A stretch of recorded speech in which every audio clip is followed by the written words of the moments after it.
Welcome to Bound by Books. I'm Tina Moss, and I'm joined today by Marianne Maria. How are Hey, you, how are you? Marianne? Good, good. How are you doing? I love So your hot. shirt today. It's so Oh, pretty. yeah. Well, it's a billion degrees in New York where I am. So, Oh well, yeah, Connecticut. Connecticut same now. for So, me. but Same for me. It is on the hot border. today. I have the air is working, but it's not in this room. It is definitely warm. Yeah, our air is cranking, so it's comfortable. But I'm sitting by my window, so a Mhm. lot of times the heat comes through the window, and I'm like sitting here, typing away at a story, and I'm like, oh, I'm like, God, I'm so hot.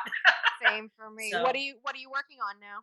I'm finishing up the second book in the this is my midlife crisis. Yeah, Ooh, there goes my midlife fun. crisis series.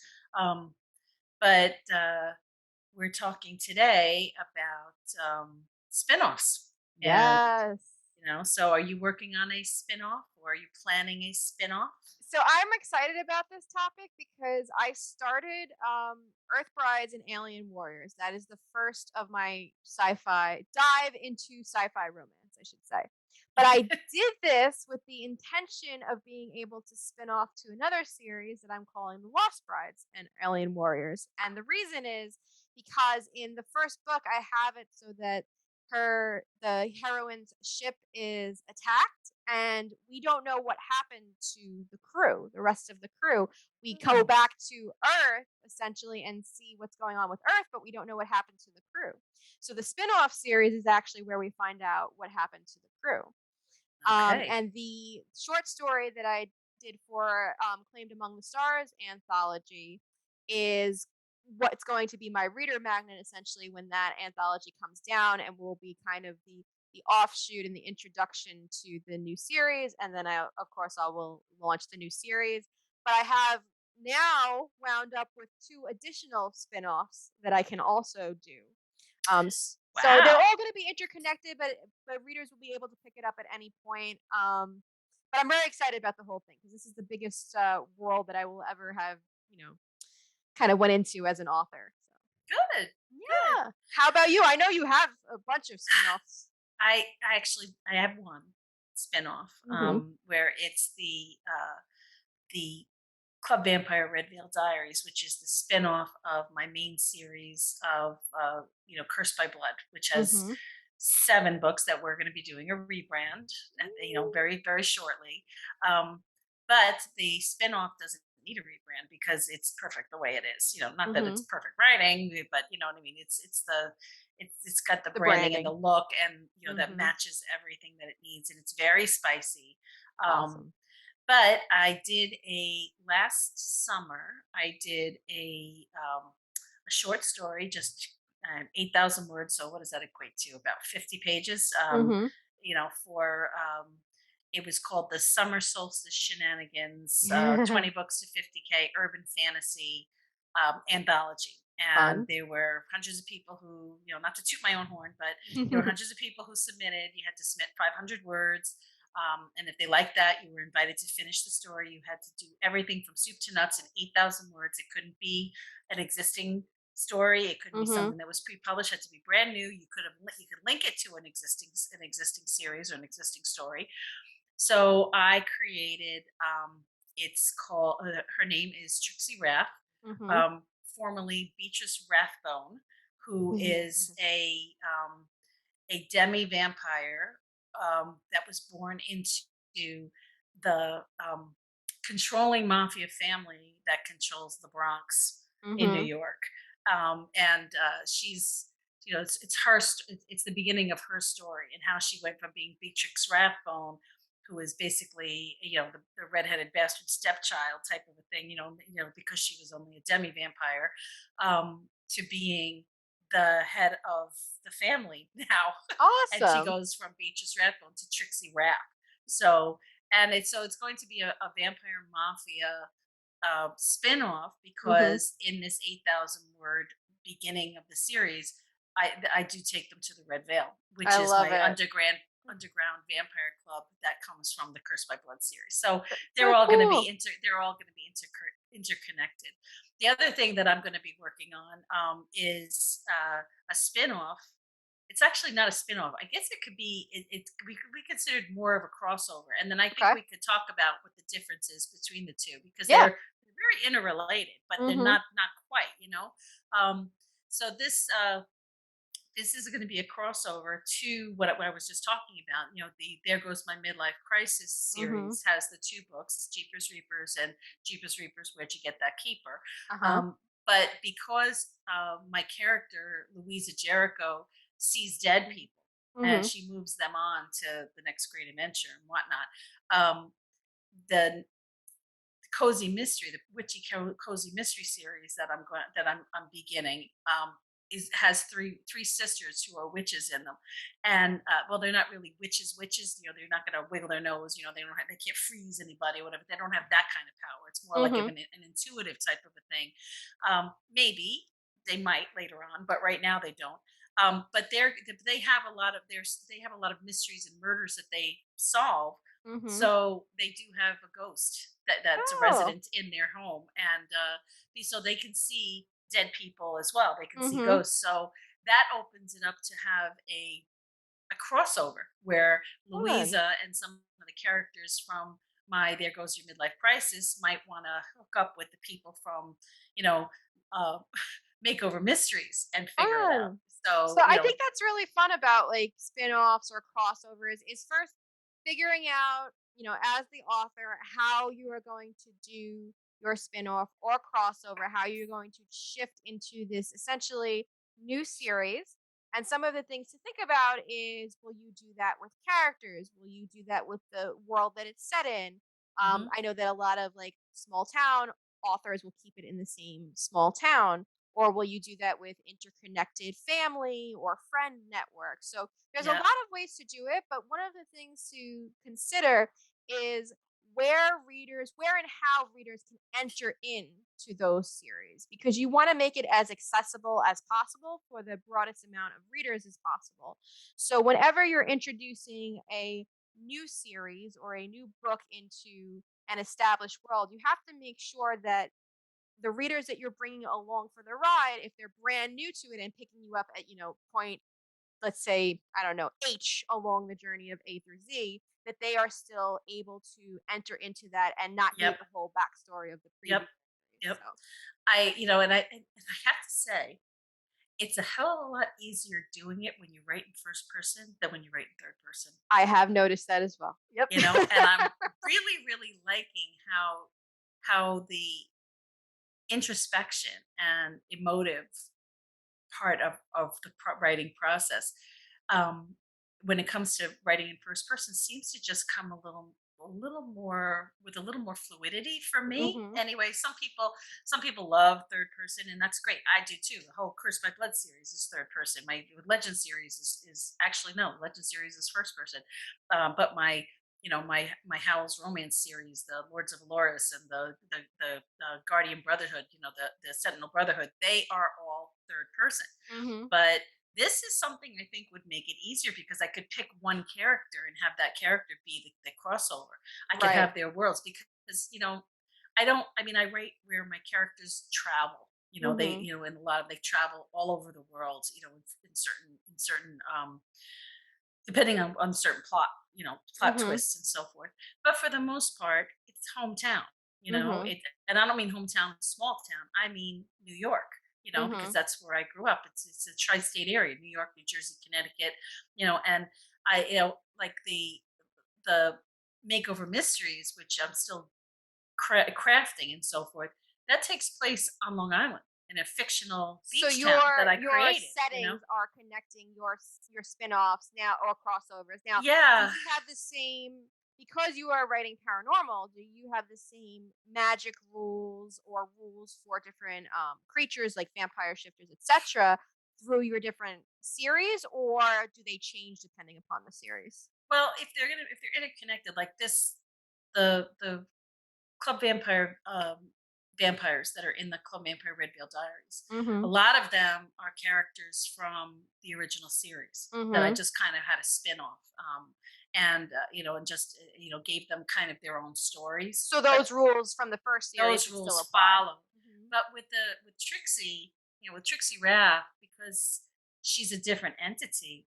Mm. I don't know. I mean, I think I probably will have to have the rules of, but she's not a full vampire, you know. So I think Mhm. I have a little wiggle room for Right. her, like For I had her. said, Yeah, yeah, for but maybe her the and for rest of the characters who are vampires, if it's this right, interconnected series, would have to have the same whatever principles that you created for them yes, would have to be the yes, same. right, Okay. you know. So Cool. and as for the witches in the makeover mysteries, I haven't really decided what I'm going to do. I decided I didn't want them to be like Charmed, where each one Mhm. of them has a different power, but Okay. at the, like a specific like an actual power. But I Mhm. think it's something that they're some of them might be a little more intuitive. Someone may be able to pick up an object and actually be able to get flashes from it, and so forth, but Cool. nothing overt. Sure. But that So is something that, as an author, whether you're whatever genre you're writing in, you have to make sure that whatever rules for that universe that you establish, if it's an interconnected series or book, you have to make sure that you're sticking to those same rules yeah, because ideally you would want readers to read all of the different series and making sure right that's kind ideally, of the yeah. goal of having this big world with all these books in it is that readers go and then love you and want to read everything. So So you're that's one of the things that I've found is so your lost crew, are they going to have the same world, the yeah. same rules? Yeah, Yeah, so that's been sci-fi romance in general has been very interesting to write from paranormal because in paranormal you're usually still on Earth, right? You're usually still in some form. Obviously, it's a different Earth than the Earth we know, but you're still on Earth.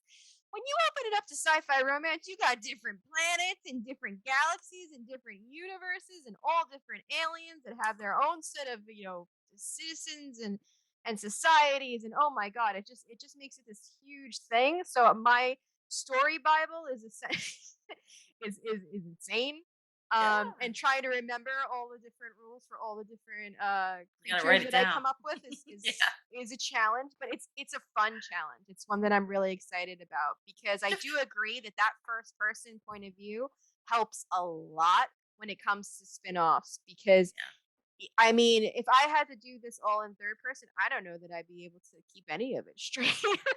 yeah. It's tough. It's tough. Series Bibles are no joke. They really, Mhm. especially when it comes to all the nuances of the world. I'm actually when I'm in the middle of this my current writing, and I went to go say something about how his eyes darkened, and then I'm thinking to myself, "Oh shit, Do I their don't eyes remember darken? what color his." No, well, I gotcha.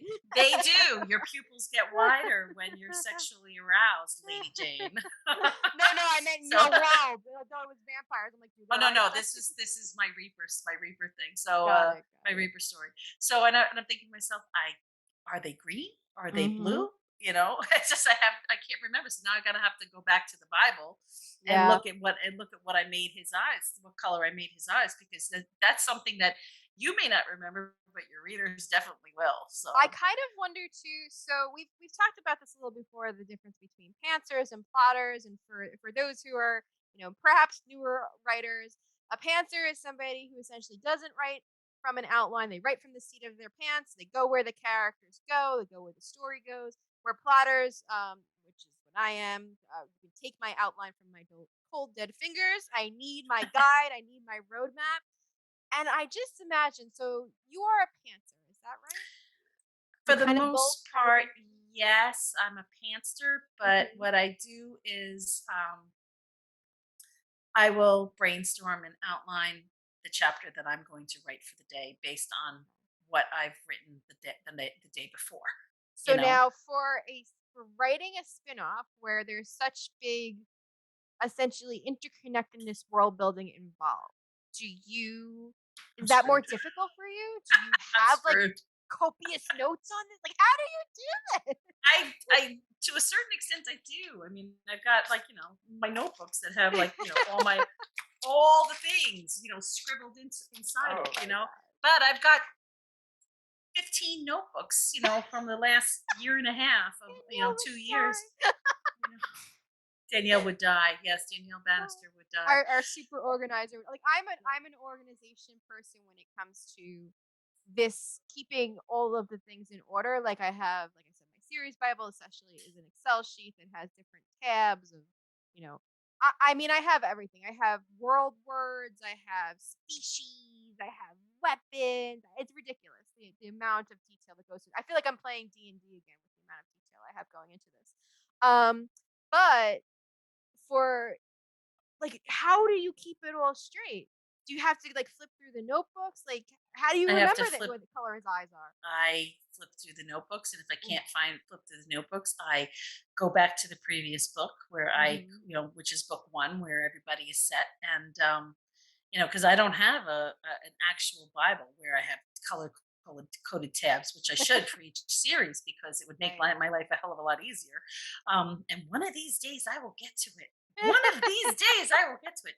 But I will go back to the previous ebook, and I will do control F, and I will put Mhm. in eyes and Eyes. see what comes up. So that's, I mean, that's a great point and something to Yeah, really think about when you're wanting to create a series that has this one spin-off or multiple spin-offs or crossovers, is how do you organize all that? I Some people use Scrivener. I have used Scrivener for certain things. I still like my Excel sheets. Some people use Word, some people use notebooks. So finding whatever works for you, but having some type of organized system where you can easily reference things that are, pertinent to creating that yeah, world, I think is important. It's good for continuity, for making sure that readers have a good experience within your world, and that they're not, going gotcha yeah. when there's something Especially that's off. Especially if there's a lot of time that goes by between, Mm, like, I wrote book one in There Goes My Midlife Crisis, paranormal women's fiction series last mhm, summer, you mm, know and so writing it now, or writing it to the point where it's like ready to, like, go to the editor and whatnot. mhm, You lose that momentum, that mhm, where the characters are fully fledged in your mind, the world is fully fledged in your mind, but not just the momentum for, like, the world Bible minutia, but the mhm, momentum for the feel of the story, the feel of the character's voice, and how, the cadence in which they speak and they act and so forth. So you might want to, if you're going to seriously consider writing a spin-off, you have to go back and read what you wrote to make yeah, sure that you've got the same tone. you mhm, know like, I don't, like, with Trixie Raff, I don't have to go back and actually read the Curse by Blood series, because it's a mhm, completely different animal. You know what I mean? mhm, Even though it's a spin-off, and that some of the characters will cross over, mhm, because the fact that the connecting tissue of the series is the red veil, and the fact that mhm, the vampires will have the same code and same driving lore, of mhm. moves them, what doesn't, what will kill them, what won't, and so Sure. forth. um Other than that, it's like it's fair game. That's You like know a what I brand mean? new. Yeah, So it's a that's a brand good new. question then, brings us up to, what do you consider a spin-off versus a crossover? A crossover would be something that is, Shonda Rhimes does it all the time with her series on Mhm. ABC. With Grey's Anatomy, and then they got the spin-off, which is Station 19. So Mhm. if it, so I mean, I have the Club Vampire spin-off, which is the Red Veil Diaries, and then I have the Cursed by Blood series. The crossover is when there are characters from one series that show up in the other, and vice Mhm. versa. You know, and if that's the case, you have to make sure that you have everything in line the way it was in the story, the way you left the story. You Mhm. can't have somebody So showing up. you would say a crossover is more when characters cross over Characters show up, between different spin-offs. right, with Okay, so it's characters, not like, necessarily a almost like separate thing. like cameo, not cameo Yeah, appearances, yeah. or Mhm. or secondary and tertiary characters, because they're not going to be main characters in a spinoff, because they're not. That's not their world. It's not their, Mhm. but they could actually, led, lend themselves towards moving the plot forward, because Mhm. of because in various ways. They can move the plot forward because they let the tea, they spill the tea on something, that's going on, and or they sneak somebody into some place where they're not supposed to be. That's how, like, was for me, it's the back rooms at the club, at Club Vampire, with the Mhm. red veil. So, I think that's where I would define it, is that, you could have a spin-off that has crossover, but Mhm. you don't have, but I don't think you need to have crossover on a spin-off, um, unless you want it. It's not Right, it could required. happen, but you It, don't necessarily need to. right. That makes sense. Yeah, Yeah. so characters essentially could cross over, but you don't need them in order to have a The spin-off. spin-off has to stand on, it has to have its own legs. It has Yeah, to stand on its own, and then if somebody wants to pick up the other books, that they'll right. find that there's a that they'll find that connective tissue between the two series, but at the Mhm. same time, it doesn't have to be. It can be its own separate entity. If you don't wanna have your characters from one series cross over to another, you don't have to. Some readers really like that because Yeah, it gives them a chance to revisit old friends, you right, know? exactly. Yeah, I think that's fun. And I think that's important too when you're thinking about like how to construct a spin-off, right? Is again, you and not saying that you have to do what readers are telling you to do, but I think it's important to consider readers' likes and dislikes in creating a spin-off. If there's a character that they are, just wanting so badly to hear about that doesn't fit into the main series, that's a really good chance to say, you know what, you've been loving this particular character, you've been asking about them, let's do a spin-off for it. And then figuring out how to do that, but I think it's a smart from a marketing perspective, it's smart from a writing perspective to if there is a character that readers fall in love with to giving them their own story. Yeah, I agree. I agree. Is You that know, something that happened for you with this new character with Trixie? no, Trixie is a completely brand Trixie's new completely entity. new. She popped into my head when I was thinking about what I could possibly do and how I could link a new urban fantasy Mhm. to the Cursed by Blood series, which, from knowing me, that Mhm. it's not strictly urban fantasy and it's not strictly paranormal romance. The Cursed Mhm. by Blood series, because it was my first series and because my first book ever is part of that series, I blurred the lines before I knew Mhm. better. You know what I mean? I genre hopped. Oh, hangs her head in shame.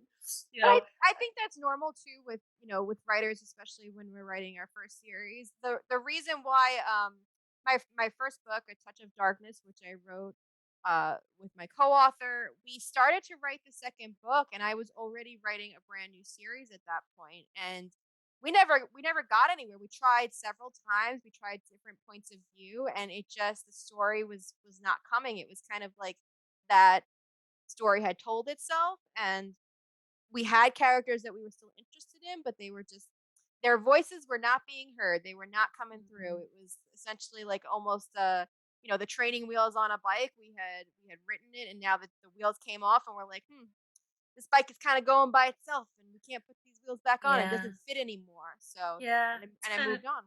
I mean, I have that same situation with a book that I wrote years ago called My Soul to Keep. It was Mhm. supposed to be a series called the Blessed series because it was, angels and demons, Mhm. and I had, three, Cheyenne. Is it pronounced Cheyenne or Sion? Scion. Just Oh, the Sky is it descendant of Skyon? I don't Scion. know. I don't know. I can never pronounce it. I can spell it, but I can't pronounce it. Yeah. Anyway, but there were three of them who were Mhm. angelic scions, and one of them got their story, and the other ones were involved in it. And at the end, it kind of lent itself to if it wanted to have the other two stories, but But it it didn't. didn't. It didn't come yet. It didn't And come. I Maybe think it will at that's some point, but Yeah, that's a good thing to think about too. Again, when you're writing spin-offs, is sometimes, the things that you want and planned just aren't working out, whether it's that readers aren't gravitating towards it or that you are feeling like you no longer want to write it. And I think it's okay to also, abandon plans, change directions, alter things. Like I don't especially when it comes to spin-offs, I think it's important not to be afraid of that because hmm sometimes, the direction that you wanted to go in doesn't work anymore. And if you go in a different direction, it may work a whole lot better. So even though I am a planner and I do like my outlines, I do think it's important to listen to readers, to know your own mind and what you want to write and make sure that all of those things are in yes, alignment and you're not just going somewhere because the plan was to go for this spinoff. yeah, Well, I mean, the spin-off, they can be fun, you know? Yeah. I mean, I really enjoyed writing Trixie's story, you know? I enjoyed building scratching the surface of this mafia world in the Bronx, Mhm. and, I went to high school in the Bronx and, Mhm. it kind of was able to bring a little bit back, you know? And it's Will it fun too because you're diving into something that you're comfortable with because you kind of know because you've written these series before, so you have Mhm. these feelings for what the world is like, but also it's bringing something new to the table, so you get both But ends of yeah, but like what I was saying before with the it. spin-off, it almost gives me an opportunity for a little bit of a rebirth, not just for the characters and for the world I created and for the Red Veil, vampire club that I created. Um, but because it's a different it's a completely different entity, but at the same time not. Mhm. The Cursed by Blood series, like I said, it's like I had a friend of mine tell me they thought it was a perfect blend between paranormal romance and urban fantasy, but Mhm. yet there's just plain vampire fiction in there too. Some of it has to be tweaked when we do the rebrand, in Mhm. terms of making up in the romance, as opposed, because some of it reads a little more like urban fantasy and some of it reads more like paranormal romance.